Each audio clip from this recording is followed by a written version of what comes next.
Vou compartilhar um hino com vocês.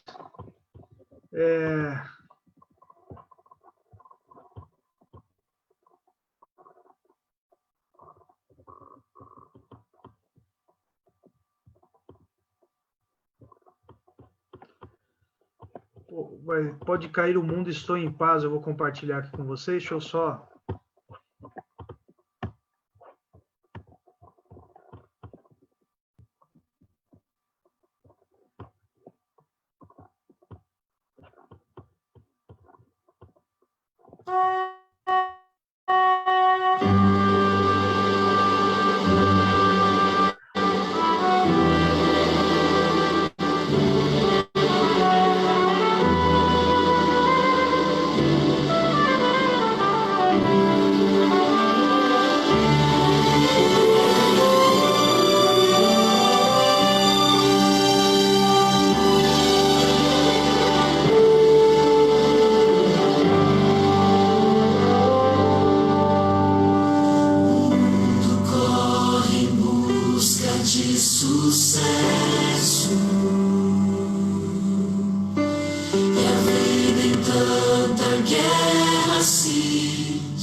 Sonha as glórias do progresso, mas anda velozmente para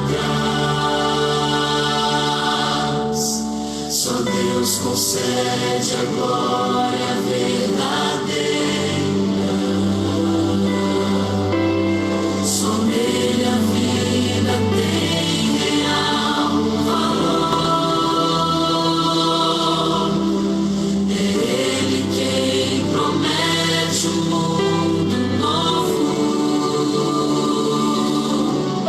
Sem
Maravilha, muito bom estar aqui com você nesse domingo à noite. Vamos lá estudar a Bíblia mais uma vez. Hoje nós vamos estudar Daniel capítulo 9, tá? Quero agradecer aqui quem está conosco, a Adriana ali do nosso teto também está conosco, a Andréia, o Fábio, o Giovanni, o João, o Ramires, a Sueli César, o Valdinei, a Dirce, que está aqui pelo Zoom conosco. E eu sei que tem mais pessoas aí também estudando conosco por meio do Facebook, tá? E eu quero agradecer a todos a presença, vocês estarem aqui mais uma vez para partilhar da palavra de Deus. Hoje foi um dia bem corrido, estivemos aí durante a tarde também fazendo outro estudo sobre o sábado, o Shabá, explicamos algumas coisas ali sobre o sábado, está aí no Facebook também, se você quiser ver, comentar, fazer perguntas, você também está aí, tem essa possibilidade para você estar aí comentando e compartilhando, né? Eu gostaria muito aqui de ouvir a oração do Valdinei. Valdinei, você pode orar para nós nesse momento?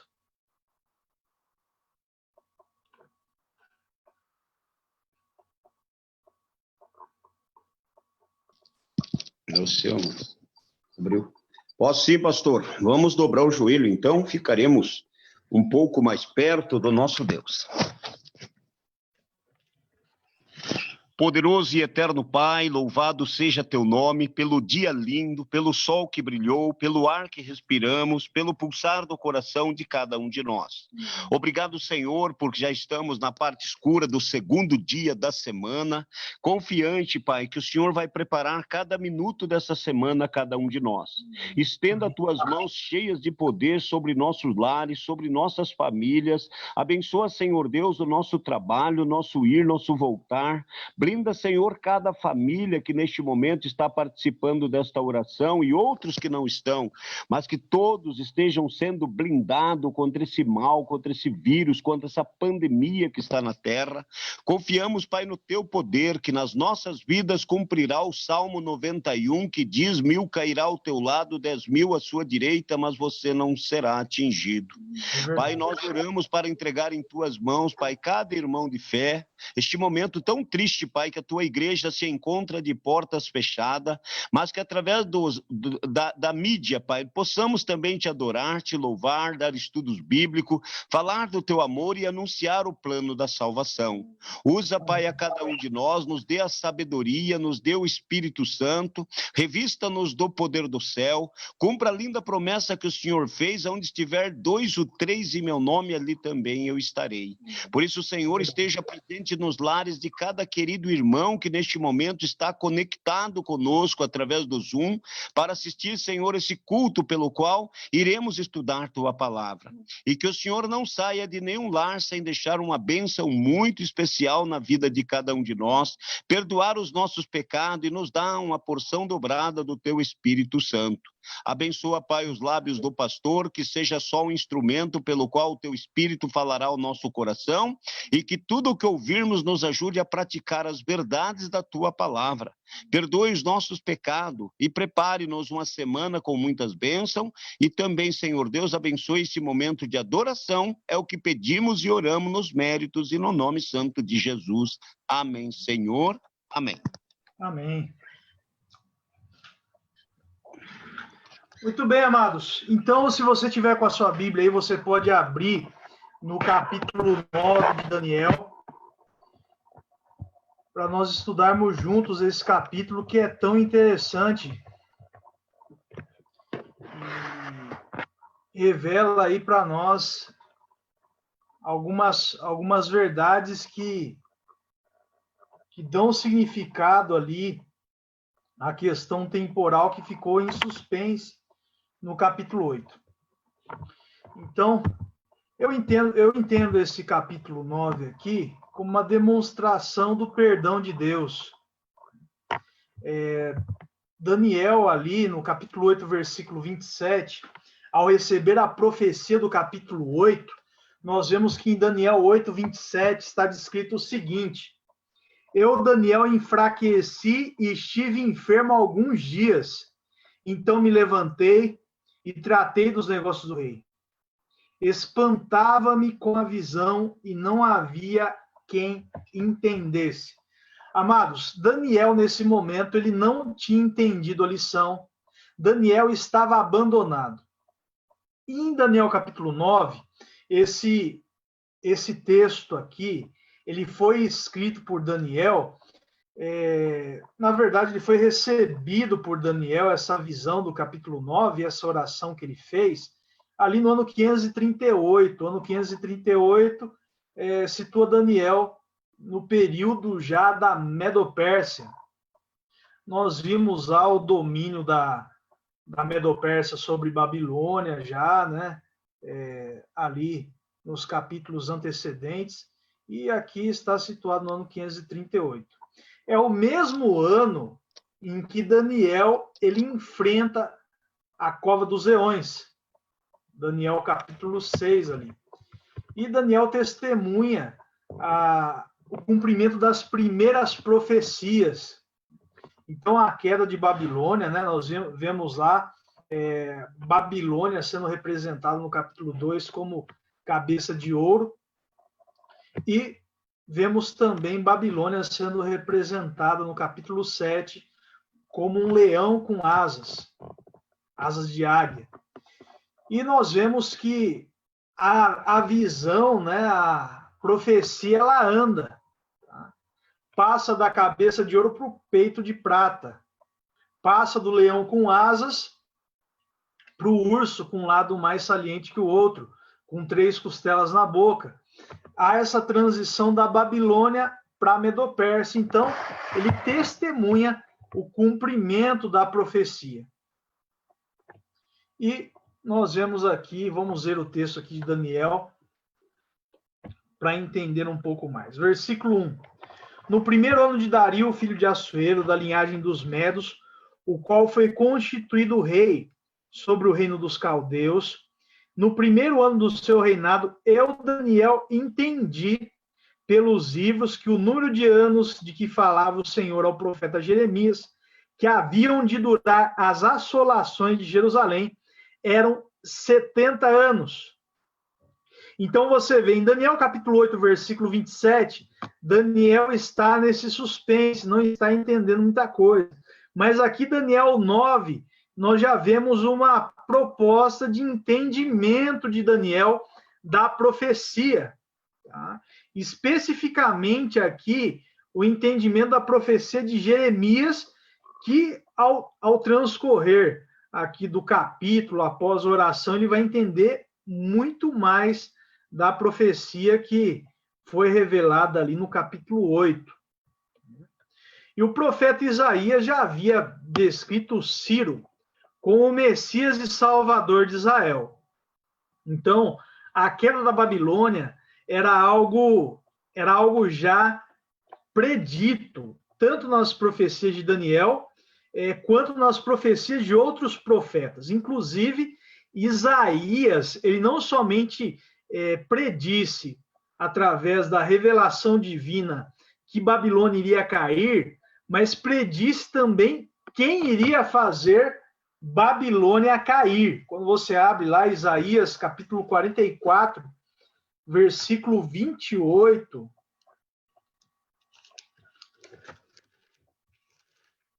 você vê ali citado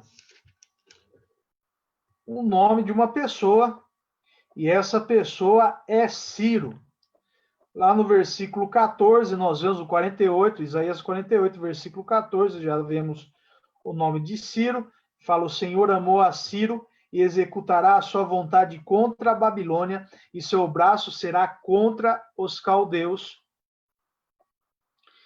E nós vemos aí no transcorrer, no versículo 44, também 28, né? Eu li o 48 aqui, o capítulo 48, versículo 14, mas no capítulo 44 de Isaías, versículo 28 em diante, também fala de Ciro. Fala que digo de Ciro, ele é meu pastor e cumprirá tudo que me apraz. Que digo também da cidade de Jerusalém, será edificada e o templo será fundado. De acordo com Jeremias, que é outro profeta aqui da Bíblia, um dos profetas maiores, né? Jeremias, no capítulo 29, versículo 10 até o versículo 12. É dito o seguinte aqui. Assim diz o Senhor, logo que se cumprirem para a Babilônia 70 anos, atentarei para vós outros e cumprirei para convosco a minha boa palavra, tornando a trazer-vos para este lugar. Então, eu que sei os pensamentos que tenho a vosso respeito, diz o Senhor, pensamentos de paz, não de mal, para vos dar o fim que desejais. Então me invocareis, passareis a orar a mim, e eu vos ouvirei.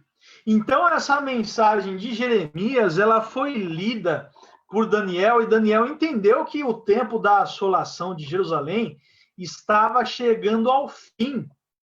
E Daniel possivelmente já entendia essa compreensão de Ciro, né, o reino da Medo-Pérsia, dando ali o decreto para que Jerusalém fosse reconstruído, o templo fosse reconstruído e os próprios judeus ali voltassem a Jerusalém.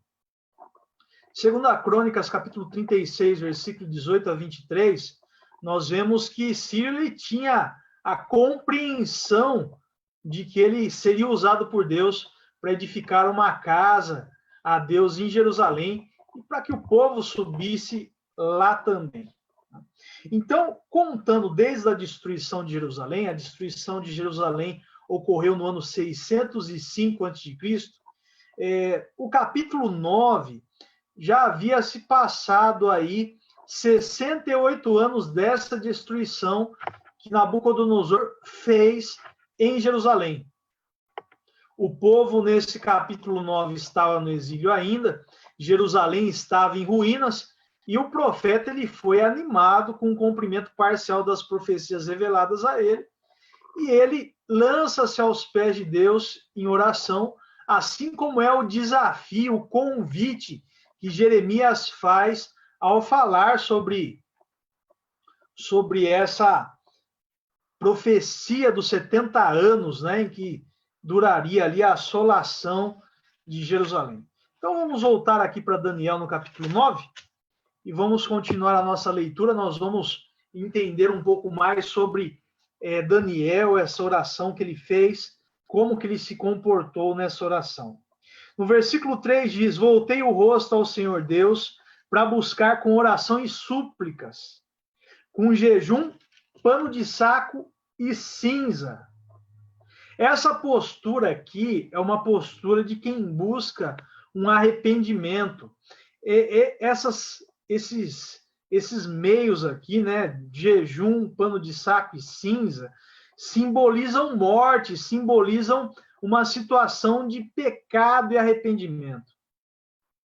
E como mortos nus, vulneráveis, Daniel aqui está se colocando como intercessor do povo, clamando pelo Criador para que refaça a criação, que dê a vida a eles, que recrie ali a vida pessoalmente no povo de Israel e também restaure o santuário, restaure Jerusalém. Quando Daniel recebe aquela revelação das 2.300 tardes e manhãs, até o santuário ser purificado, possivelmente Daniel ele começa a entrar num estado de confusão.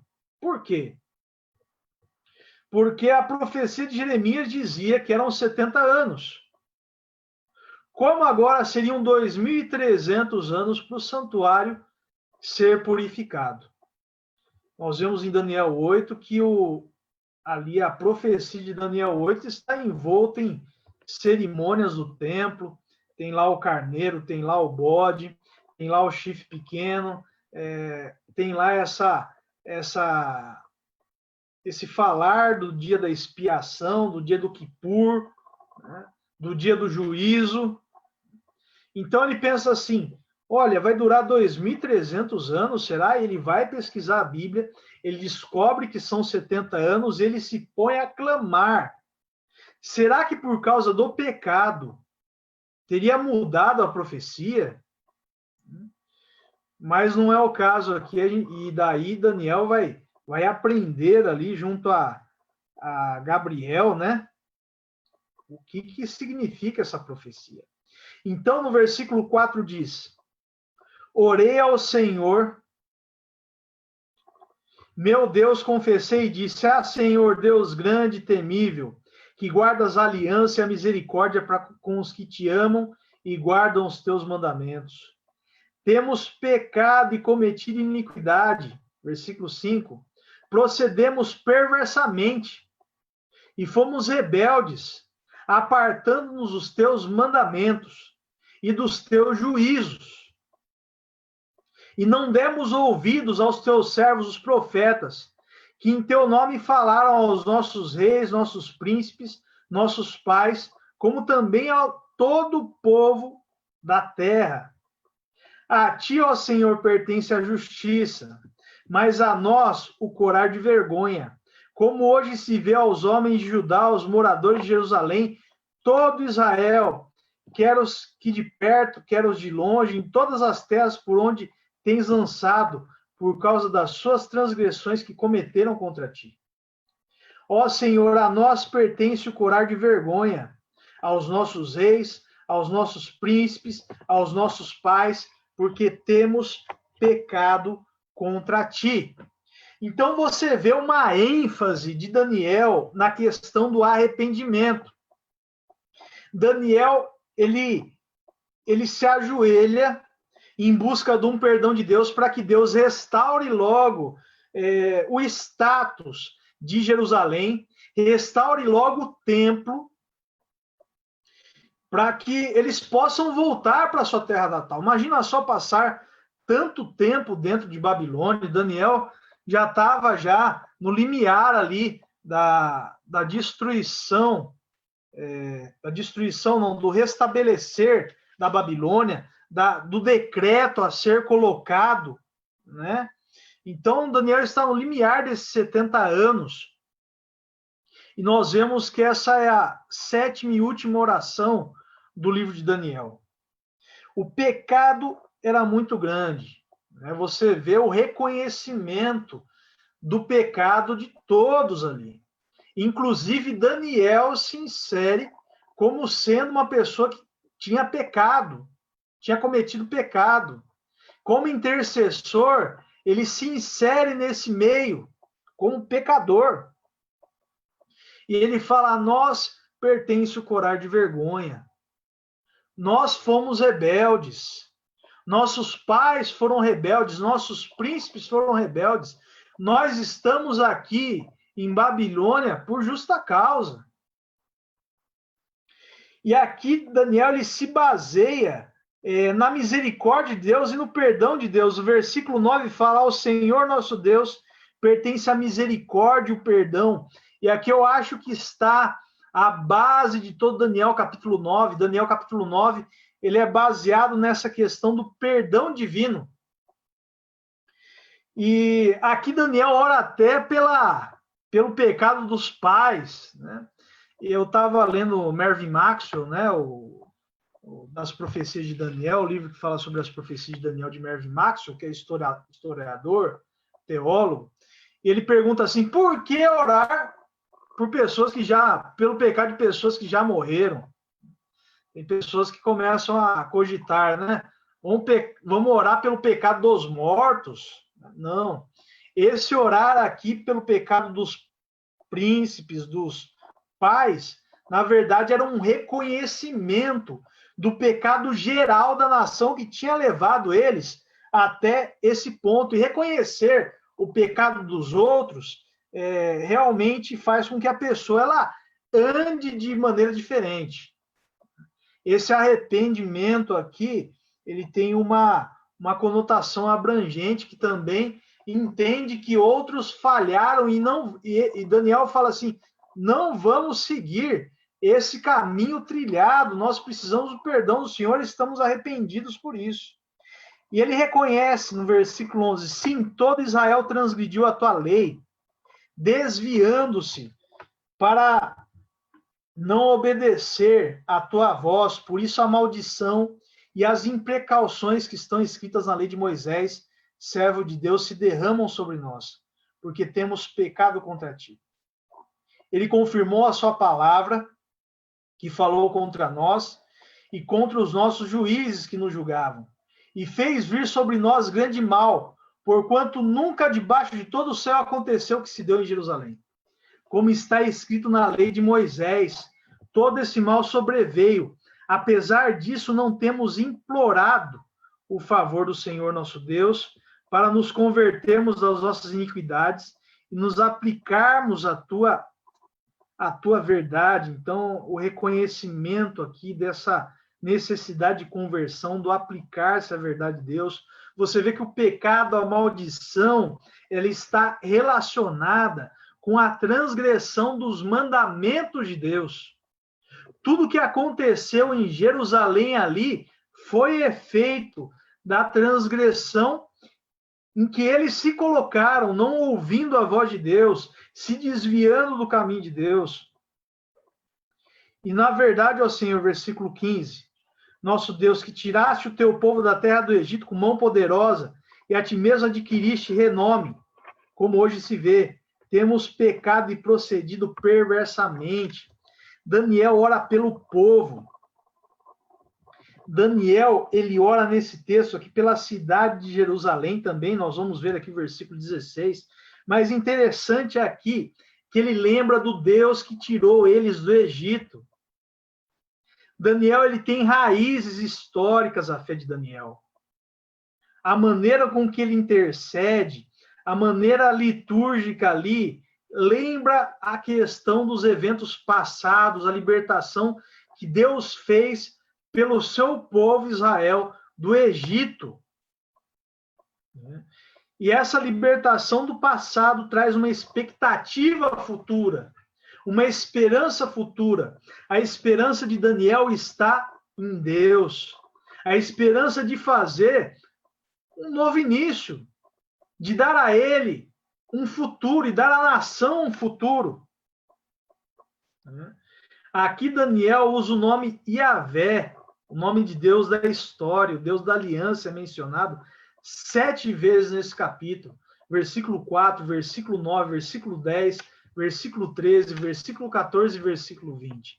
Yahvé é o eu sou, é o Deus que é presente, é o Deus que atuou no passado, é o Deus que comanda a história. E ele ora pelo povo, ele ora pela cidade. Aqui no versículo 16 fala: ó Senhor, segundo todas as tuas justiças, aparte-se a tua ira e o teu furor da tua cidade de Jerusalém. Possivelmente Daniel ali, como ele tinha por costume, estava voltado para Jerusalém para orar. E ele fala aqui sobre o monte, o teu santo monte, porquanto por causa dos nossos pecados e por causa das nossas iniquidades, nossos pais se tornaram Jerusalém o teu povo opróbrio para todos os que estão em redor de nós. Agora, pois, versículo 17, ó Deus nosso, ouve a oração de teu servo e as suas súplicas, e sobre o teu santuário assolado faze resplandecer o rosto, por amor do Senhor. Inclina, ó Deus, ele pede, ó, inclina, ó Deus, os ouvidos, inclina, ó Deus, os seus ouvidos e ouve. Abra os olhos e olha para a nossa desolação e para a cidade que é chamada pelo teu nome. Porque não lançamos as nossas súplicas perante a tua face fiado em nossas justiças, mas em tuas muitas misericórdias. Então você percebe aqui essa busca por Deus. A busca é pela misericórdia de Deus, não é baseado na justiça. Daniel, ele entendia que a salvação não proveria da própria justiça dele ou da justiça do povo. A salvação é um ato de misericórdia de Deus. E no versículo 18, 19, né? No versículo 19, ele fala: ó Senhor, ouve, ó Senhor, perdoa, ó Senhor, atende-nos e age. Não te retardes por amor de ti mesmo, ó Deus meu, porque a tua cidade e o teu povo são chamados pelo teu nome. E esse aqui é o findar da oração de Daniel. Você vê a busca por perdão. E a busca por perdão, por restauração de Jerusalém, por restauração do templo de Jerusalém. Daniel, ele reconhece os erros que o povo cometeu. E ele entende que é necessário um perdão. E aí Deus agora ele vai responder às perguntas de Daniel. Será que vai haver perdão para o povo? Será que Jerusalém vai ser restaurada? O que essas 2.300 tardes e manhãs, quem que é esse santuário aí que está sendo revelado aqui? Então, perceba, versículo 20. Falava eu ainda e orava, e confessava o meu pecado, o pecado do meu povo, o povo de Israel, e lançava a minha súplica perante a face do Senhor meu Deus, pelo monte santo do meu Deus. Falava ainda na oração, quando o homem Gabriel, aqui é o anjo, que eu tinha observado na minha visão ao princípio, veio rapidamente voando e me tocou, que hora? A hora do sacrifício da tarde. Que hora que era o sacrifício da tarde? Às 3 horas da tarde. Então, deixa aí, que você vai perceber que a profecia de Daniel, ela se cumpre até no horário. É uma profecia extremamente correta, uma profecia extremamente precisa no que diz. Tá? Então, vamos continuar aqui. Versículo 21. Nós já lemos, versículo 22. Ele queria instruir-me, falou comigo e disse: Daniel, agora sai para fazer entender o sentido. Saí para fazer entender o sentido. No princípio das tuas súplicas, saiu a ordem e eu vim para tu declarar, porque és muito amado. Considera, pois, a coisa e entende a visão. Então, agora, Gabriel vai revelar os segredos da visão. E você vê que bênção, né? Imagina só o anjo chegar para você e falar assim: você é muito amado, né?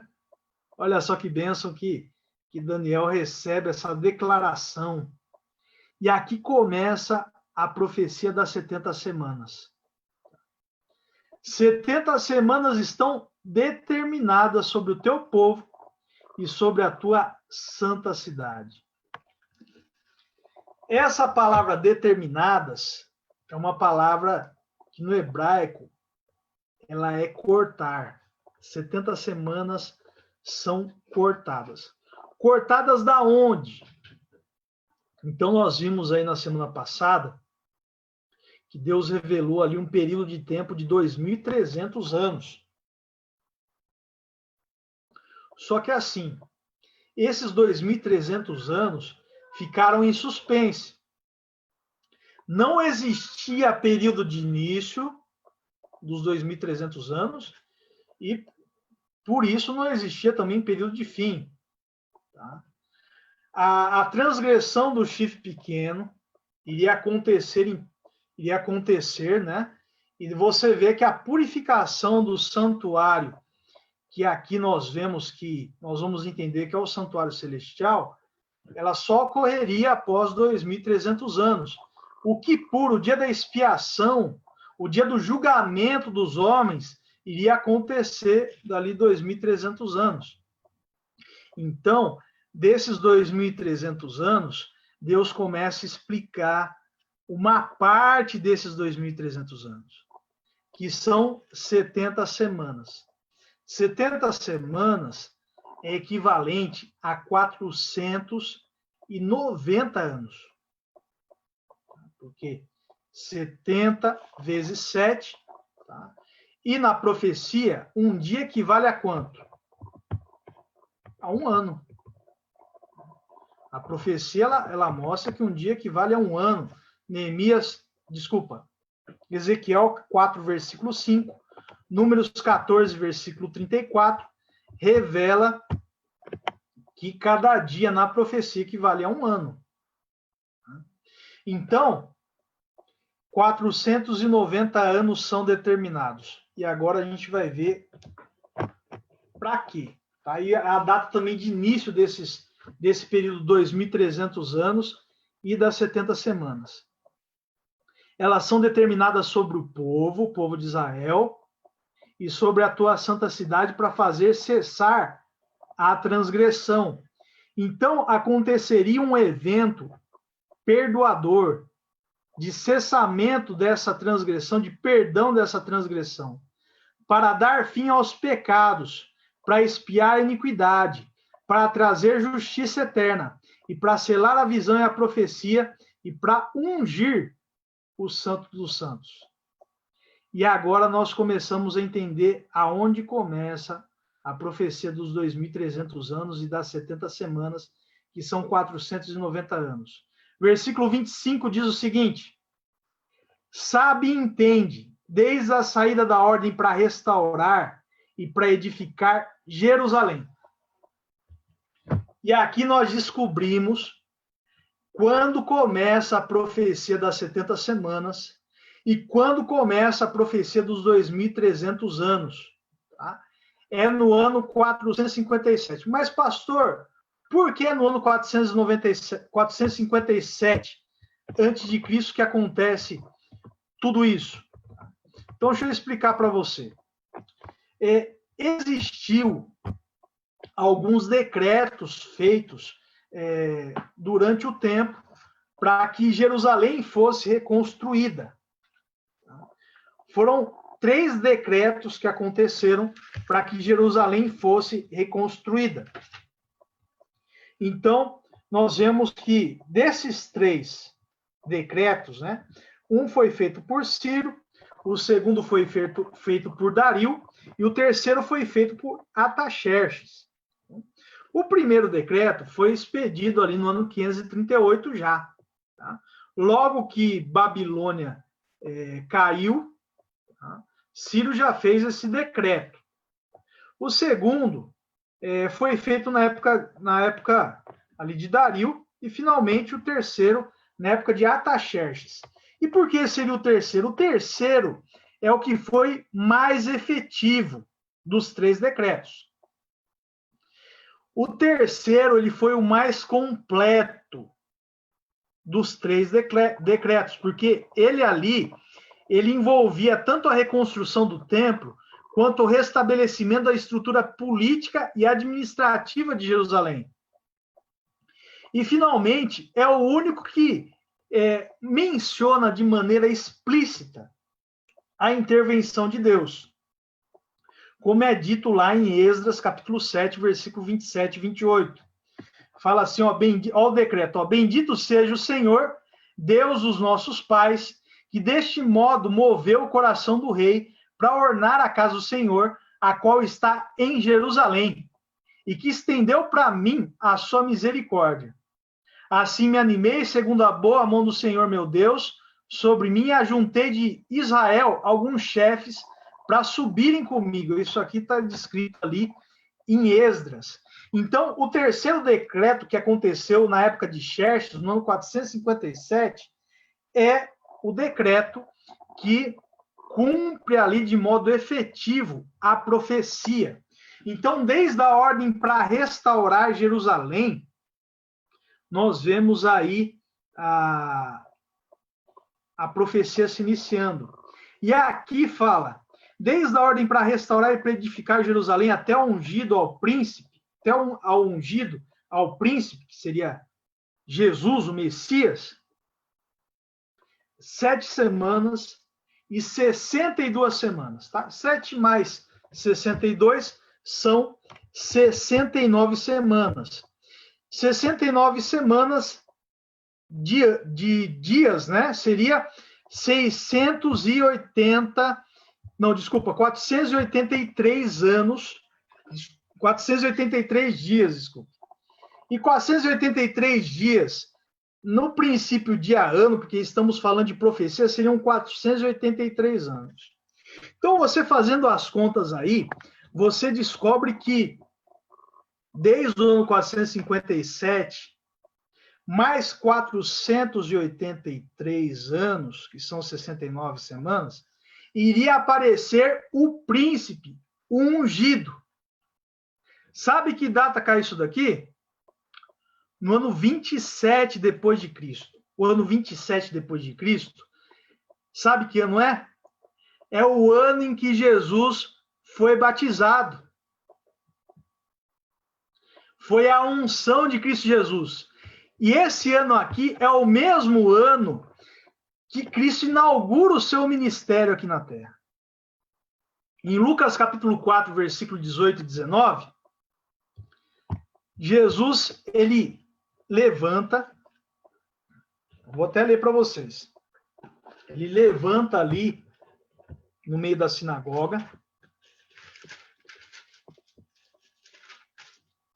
E Lucas capítulo 4 é um texto que a gente lê muito, né? Principalmente para falar do sábado, porque lá no versículo 16 fala que ele tinha por costume no sábado na sinagoga, né?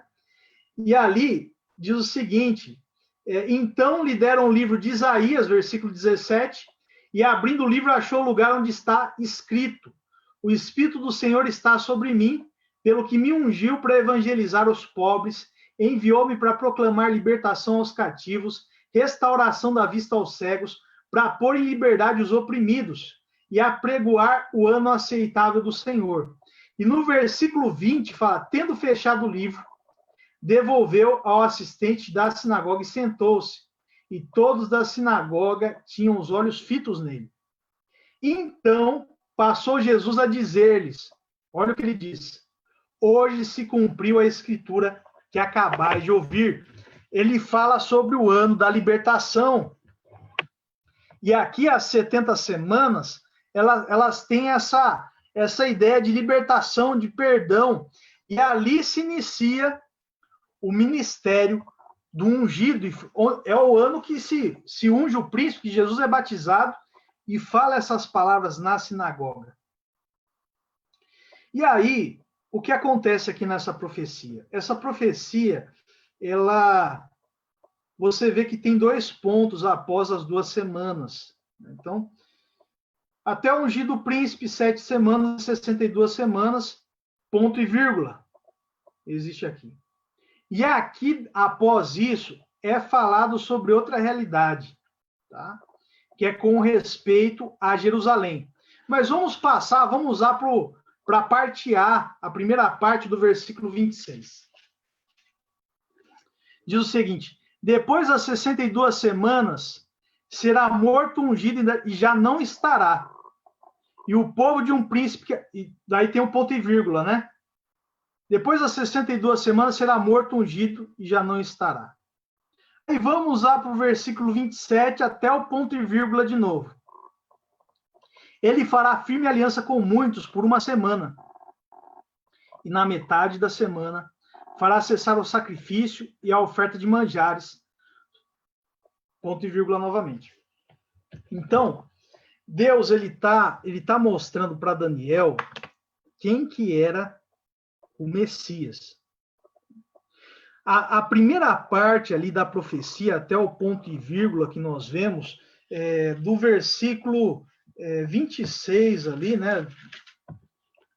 26, 25 em diante, até o ponto e vírgula está falando sobre Cristo.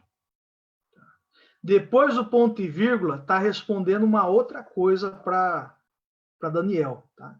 Então, Daniel ele orou em busca de perdão. Daniel orou pelo povo, Daniel orou por Jerusalém. Para a questão do perdão, Deus revela a Daniel que ele iria trazer um Messias, um ungido, que iria morrer. Na metade da semana iria fazer um concerto, ele seria morto. Iria fazer um concerto com muitos. E é interessante a linguagem aqui cerimonial que é mostrada aqui, né?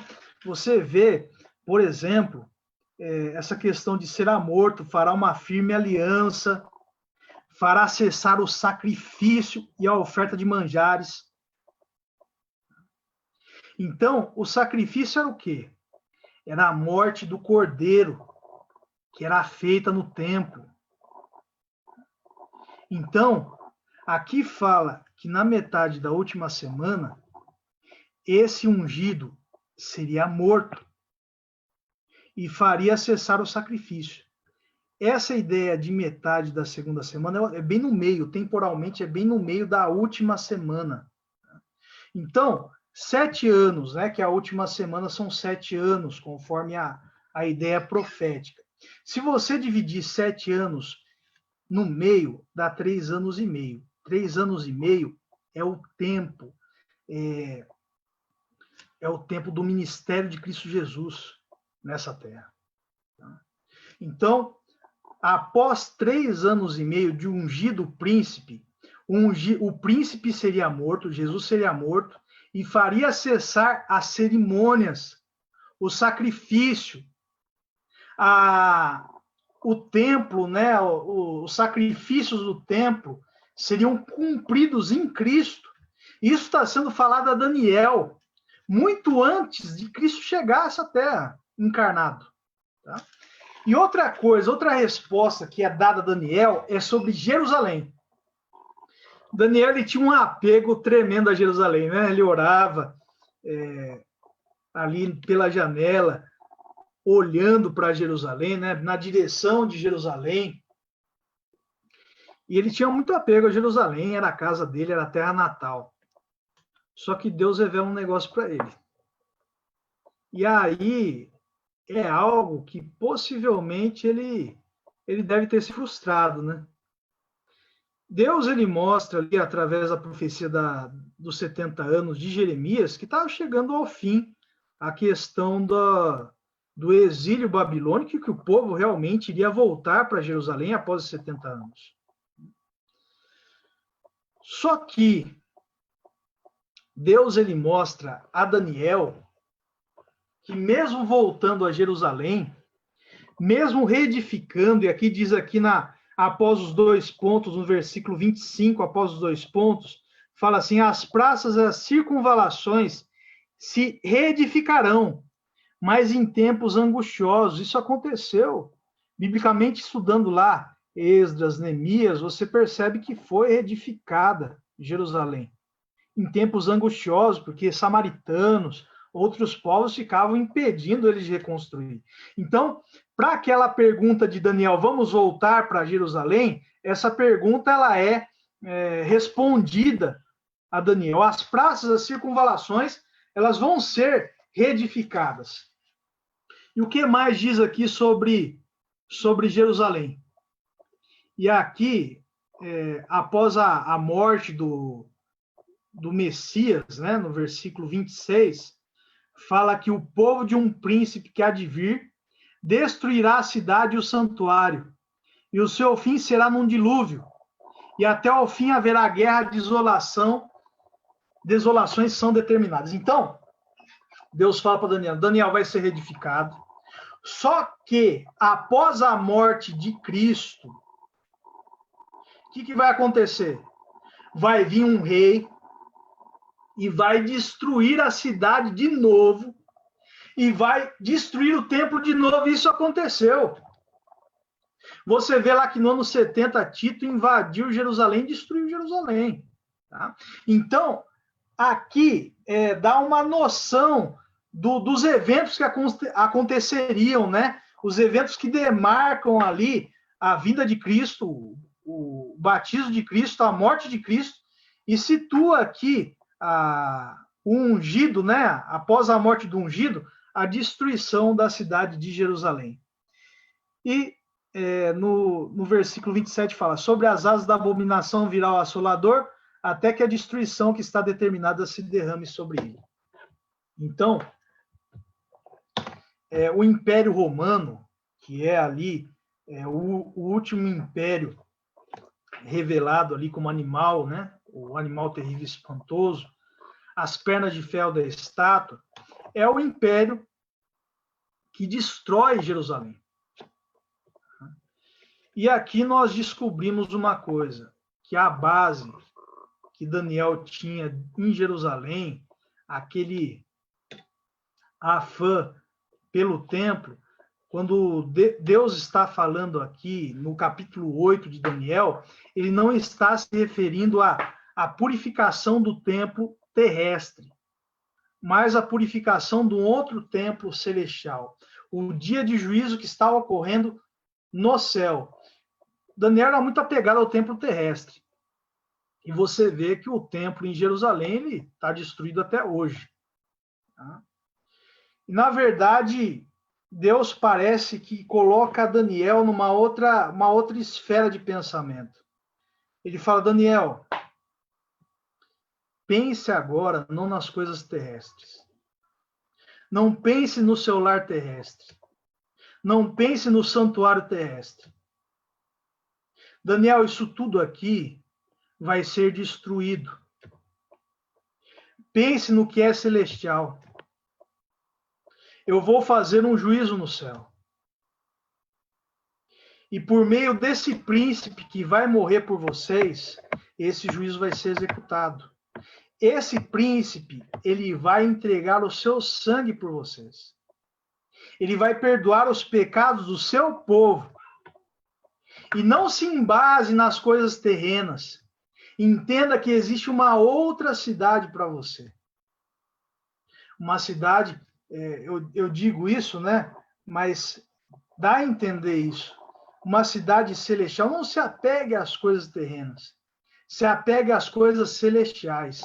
E essa profecia, irmãos, é uma profecia muito interessante. É uma profecia que mostra claramente ali as datas especificamente. A última semana ela se encerra, né? Você vê que no meio da semana Jesus morre, a última semana se encerra ali com a conversão de Paulo, com a visão de Pedro, levando o evangelho para outras nações, para fora de Jerusalém, para fora de Israel, né? Então você vê que as 70 semanas eram determinadas ali, exclusivas para o povo de Israel para ter a verdade, mas a verdade ela extrapola. E a partir do momento em que passa essas 70 semanas, a partir do ano 34 depois de Cristo, você vê que o evangelho ele é passado a todas as pessoas através de Paulo, através de Pedro, e a profecia é assim cumprida. E lembra que a gente leu no começo lá sobre o horário em que Daniel recebe a profecia? Daniel ele recebe a profecia às 3 horas da tarde. E adivinha que horário que Jesus morre? Às 3 horas da tarde. Então, no ano 31, como a profecia assim o diz, na metade da última semana, que cai no ano 31, tá? Jesus iria morrer.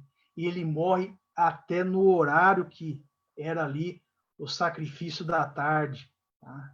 Então, a profecia ela é específica, a profecia é precisa no que ela diz. Né? Que Deus abençoe muito você, que assim como Deus revelou a Daniel o perdão, né, através de Cristo Jesus, você busque a Cristo Jesus, esse perdão que ele dá. Entenda que existe um momento agora que estamos vivendo, que é um momento de juízo, que Jesus está no santuário celestial. E essas 2.300 tardes e manhãs, esses 2.300 anos já passaram, eles se encerram em 1844. Jesus, nesse ano de 1844, ele passa a ser ali o nosso advogado, tá? Ele passa a fazer o juízo ali no céu de maneira a trazer salvação às pessoas e também julgar as pessoas que não aceitaram o seu sacrifício. Então, nós estamos no momento de julgamento. A conclusão desse julgamento, que começou em 1844, culmina com o evento da volta de Jesus. Jesus está voltando. Devemos nos apegar a esse Cristo que deu a vida por nós, que claramente mostrou o momento que iria aparecer e que está oficiando lá no céu o juízo e está prestes a voltar. Não nos apeguemos às coisas terrestres, às cidades aqui da terra, às coisas aqui da terra, mas nos apeguemos à cidade que Deus fez para nós, que é a Nova Jerusalém. Deus abençoe você.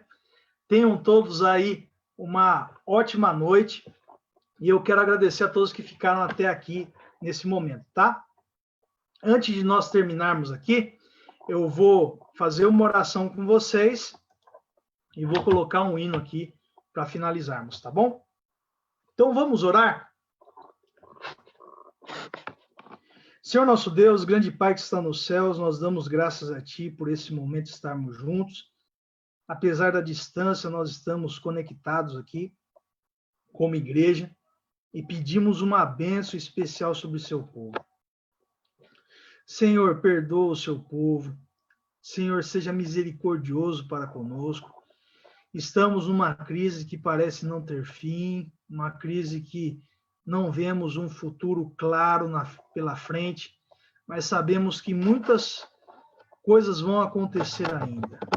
Esse é um dos princípios aí das dores que vão se intensificando até a volta de Cristo Jesus.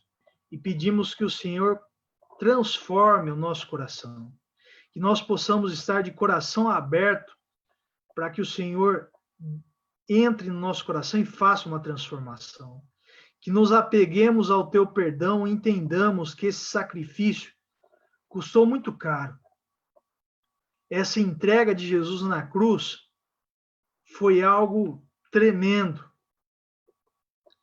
algo que realmente cortou o coração de muitos, mas esse sacrifício é um sacrifício previdente para que todos nós tenhamos a salvação, que nós nos apeguemos a esse sacrifício e nos entreguemos a Ti orando, pedindo perdão pelos nossos pecados, para que Cristo Jesus lá no céu veja o nosso arrependimento e venha atuar com o seu Santo Espírito, transformando o nosso ser. Que nos apeguemos às coisas celestes, que entendamos que esse mundo ele está indo para a destruição e nós estamos indo para a salvação. Isso aqui eu te peço e agradeço, em nome de Cristo Jesus. Amém. Amados, eu não sei se ficou entendível aqui o capítulo 9 de Daniel. Se vocês tiverem alguma pergunta, vocês podem assim fazer agora, tá? Fiquem à vontade para fazerem perguntas, tá bom? E se não tiver perguntas, a gente vai finalizando aqui. Mas podem ficar à vontade aí para fazer as perguntas que vocês tiverem sobre o capítulo, tá bom? Fique à vontade para falar.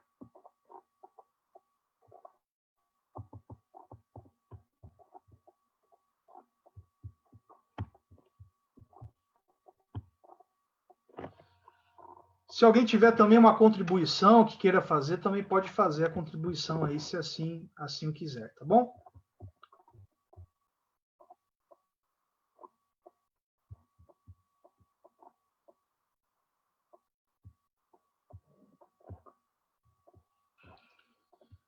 Então, se não tiver perguntas ou alguma contribuição, a gente já vai seguindo para o final aqui.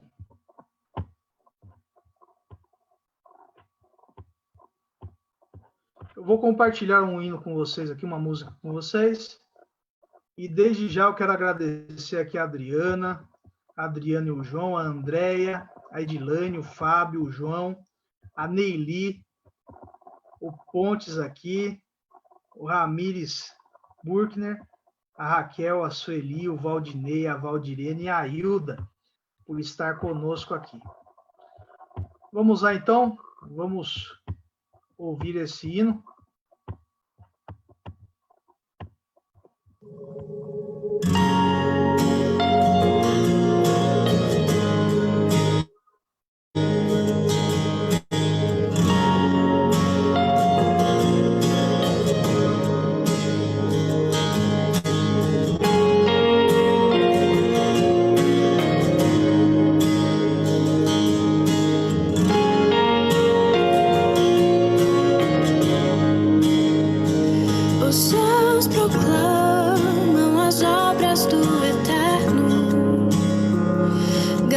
galáxias cantam de sua imensidão,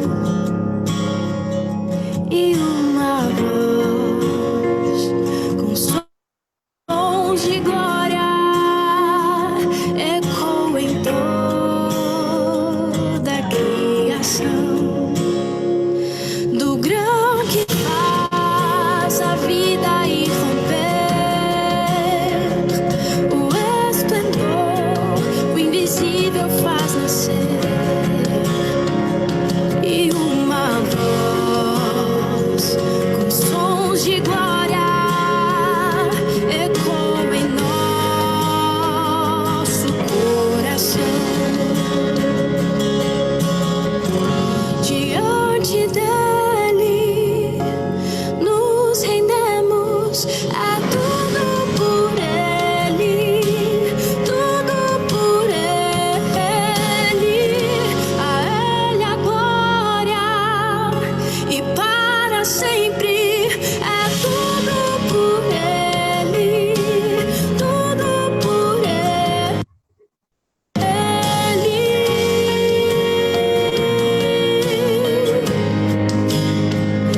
Em oração e na palavra seguiremos, em um só corpo rendido à missão, e nossa voz com sons de glória irá romper a escuridão. Diante dele nos rendemos, é tudo por ele, tudo por ele. A ele a glória e para sempre, é tudo por ele, tudo por ele.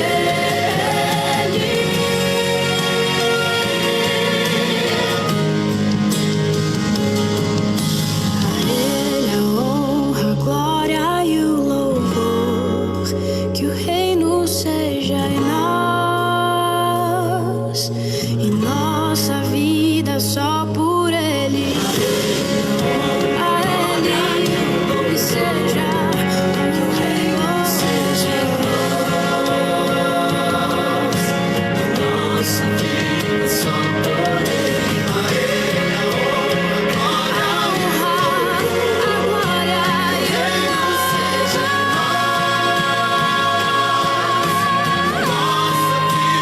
só por ele. Diante dele nos rendemos, é tudo por ele, tudo por ele. A ele a glória para sempre, é tudo por ele, tudo por ele. A ele a glória e para sempre, é tudo por ele, tudo por ele.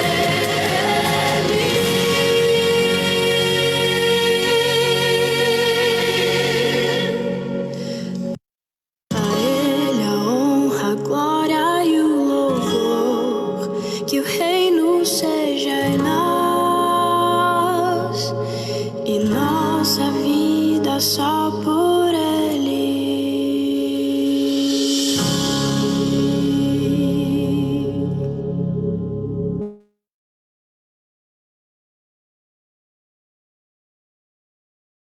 Até mais, pessoal. Fique com Deus aí, viu? Tudo de bom.